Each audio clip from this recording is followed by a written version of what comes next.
Hello student, आज हम देखने वाले हैं 9th क्लास सरल रेखा और कोण प्रश्नावली 9.3 का 9वां प्रश्न।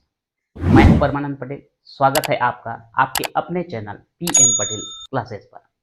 यदि आप 9th और 10th क्लास के स्टूडेंट हैं और मैथ्स का एक क्रमबद्ध तरीके से अध्ययन करना चाहते हैं तो हमारे चैनल के साथ जरूर जुड़िए। चैनल को सब्सक्राइब कीजिए, बेल आइकन को प्रेस कीजिए ताकि हर नोटिफिकेशन आपके पास पहुंचता रहे।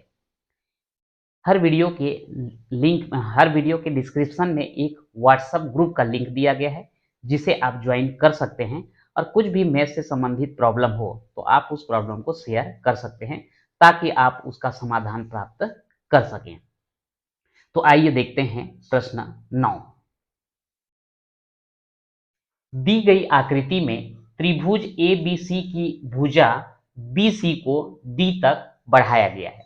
यदि कोण ABC और कोण ACD के समद्विभाजक बिंदु E पर मिलते हैं तो सिद्ध कीजिए कि कोण BEC बराबर 1/2 कोण BAC। अब यहां पर अगर हम देखें तो ये आपको एक डायग्राम दिया गया है। इस डायग्राम में जो है त्रिभुज ABC, ये त्रिभुज ABC, इसमें ये BC भुजा को आगे कहां तक ले गए हैं? बिंदु D तक ले गए हैं। और यहां पर एक कोण देख रहा है आपका ABC, तो इस कोण को समद्विभाजित करता है BE।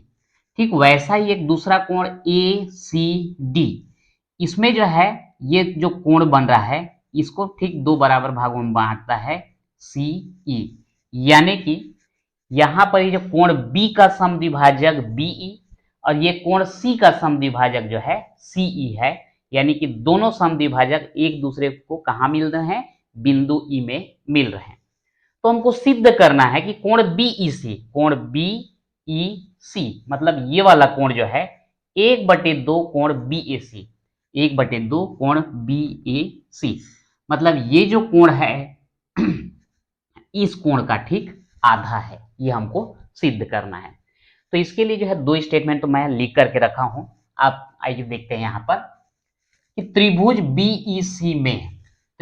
BEC कहां है देखते हैं।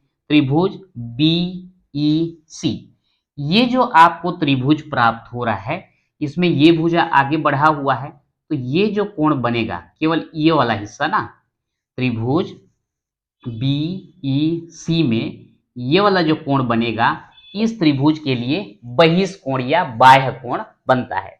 और ये जो बहिष्कोण है ये वाला अपने सुदूर अंतः कोणों के योग के बराबर होगा।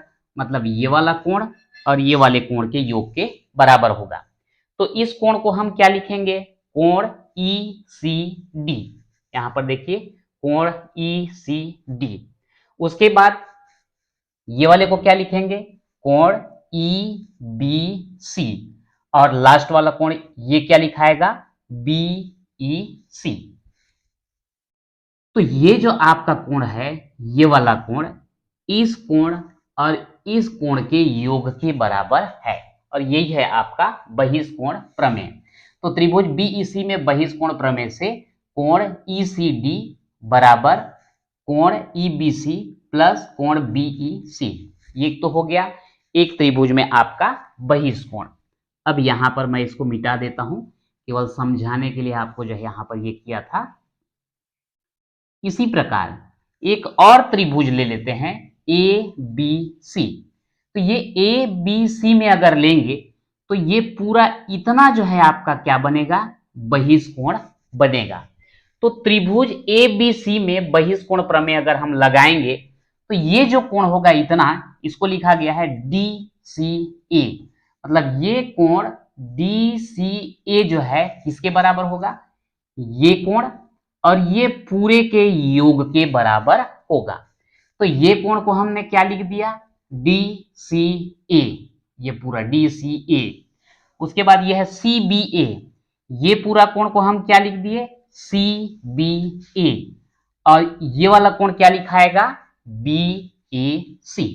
ये तो अब जो है दो बहिष्कोण प्रमेय लगा करके हम दोनों में जो है बहिष्कोण का मान लिख लिए हैं। ठीक है, अब इसको मैं मिटा देता हूं।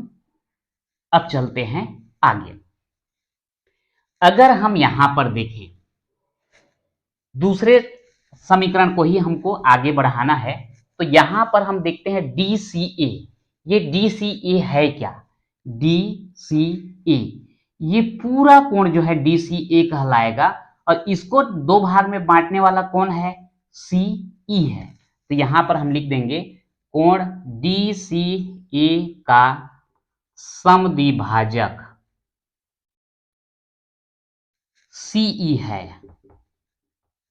इसलिए जब ये DCA का समद्विभाजक CE है, इसका मतलब क्या होगा कि ये वाला कोण और ये वाला कोण बराबर हो जाएगा। या ये भी बोल सकते हैं कि ये जो कोण बचेगा ये पूरे का आधा है, या ये बोल सकते हैं कि ये कोण जो है ये पूरे का आधा है। ठीक है, या ऐसा भी बोल सकते हैं कि इसका अगर दोगुना कर दिया जाए, ये जो कोण आपको मिल रहा है इसका दुगुना कर दिया जाए तो ये पूरा DCA मिल जाएगा। या ये भी बोल सकते हैं कि इसका दुगुना कर दिया जाए तब भी ये हमको पूरा कोण मिल जाएगा। तो यहां पर लिख देते हैं कोण DCA, मतलब ये पूरा कोण जो है किसके दुगुना के बराबर हो जाएगा? या तो इसके दो गुना के बराबर, या तो इसके दो गुना के बराबर। तो यहां पर किसके दो गुना के बराबर हम लिखेंगे ताकि आगे जो है हमको दिक्कत ना हो? तो यहां पर जो है इसके दो गुना के बराबर लिखेंगे, ECD के बराबर, क्योंकि इसका दो गुना कर देंगे तो ये पूरे कोण के बराबर हो जाएगा, और उस कोण को हम क्या लिख रहे हैं? ECD। तो कोण DCA बराबर हो जाएगा 2 कोण ECD। इसको हम डाल देते हैं समीकरण नंबर 3। तथा ऐसे ही अगर हम और एक कोण लेते हैं, ये वाला कोण पूरा, तो यहां पर ये जो कोण है इसका समद्विभाजक कौन सा है? CE है। तो इसको हम क्या लिखेंगे? कोण ABC का समद्विभाजक, कोण ABC का समद्विभाजक BE है। इसलिए अब ये वाले कोण को हम क्या लिखेंगे? क्या है यहां पर? ABC। ठीक है, ABC, या फिर इसी को और क्या लिख सकते हो आप? CBA। तो ये जो पूरा कोण है CBA, कोण CBA, ये किसके बराबर हो जाने वाला है? EBC के। EBC, दो कोण EBC, ये दोनों को ही आप ध्यान से समझिए। इसी में जो है सारा चीज छिपा हुआ है, इसी के आधार पे जो है आपका हल होगा। एक बार फिर से देखते हैं, ये जो कोण है ABC, जिसको मैं क्या लिख दिया हूं? CBA लिख दिया हूं। कोण CBA जो है इसको ये जो है दो भाग में बांट रहा है, तो ये कोण बराबर हो जाएगा। या ये भी बोल सकते हैं कि ये नीचे वाले कोण का दुगुना कर दिया जाए तो ये पूरा आपको मिल जाएगा। तो ये पूरा को मैंने क्या लिख दिया? CBA, यहां पर लिख दिया CBA। दो गुना किसका हो जाएगा? ये नीचे वाले का, जिसको हमने क्या लिखा? EBC, समीकरण नंबर 4।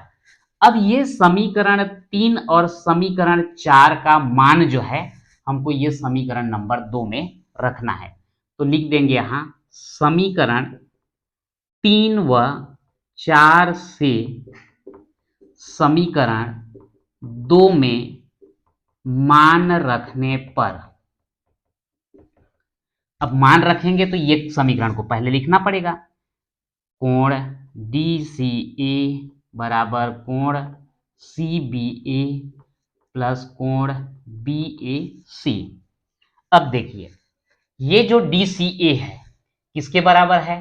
दो कोण ECD। तो इसके जगह मैं लिख दूंगा दो कोण ECD बराबर ये CBA किसके बराबर है? दो कोण EBC, दो कोण EBC प्लस कोण BAC, ये तो रहेगा ही। अब इसको हम लेफ्ट हैंड में ले आते हैं, 2 कोण ECD माइनस 2 कोण EBC बराबर कोण BAC। और इन दोनों में से 2 को बाहर निकालिए, ये हो जाएगा कोण ECD, कोण ECD माइनस कोण EBC बराबर कोण BAC। अब यहां पर जो है अगर इसको देखा जाए, ECD माइनस EBC, समीकरण 1 में आप देखो ये है ECD माइनस EBC, इसको अगर इधर ले आए तो माइनस EBC हो जाएगा और उसके जगह में आप क्या लिख सकते हो, कोण BEC लिख सकते हैं। तो यहां पर जो है मैं थोड़ा सा कुछ हिस्सा जो है मैं मिटा रहा हूं यहां पर, क्योंकि जिनका उपयोग हो गया है मैं उसको मिटा दे रहा हूं ताकि जगह मिल जाए हमको लिखने के लिए। इसको आगे बढ़ाते हैं। 2 कोण ECD माइनस कोण EBC बराबर कोण BAC। अब इसको देखिए, पहले समीकरण को अगर आप देखोगे ECD, इसको इधर ले आएंगे तो माइनस EBC, हमको वही चाहिए, ECD माइनस EBC, तो किसके बराबर हो जाएगा, कोण BEC के बराबर हो जाएगा। तो 2 और कोण BEC बराबर कोण BAC। आप यहां लिख देना समीकरण 1 से कोण ECD माइनस कोण EBC बराबर कोण BEC। ठीक है, अब यहां पर हो जाएगा आपका कोण BEC बराबर, उसको उधर ले जाओ तो 1/2 कोण BAC। ठीक है, और यही जो है हमको सिद्ध करना था। तो इस प्रकार से ये क्या हो गया, आपका सिद्ध हो गया। थोड़ा सा देखने से कंफ्यूजन टाइप का लगता है, लेकिन ऐसा कुछ ज्यादा है नहीं, आप आसानी से इसको हल कर सकते हैं। तो इस प्रकार से जो है प्रश्नावली 9.3 और 7 में चैप्टर 9 सरल रेखा और कोण कंप्लीट होता है। तो आज के वीडियो में इतना ही, मिलते हैं नेक्स्ट वीडियो में।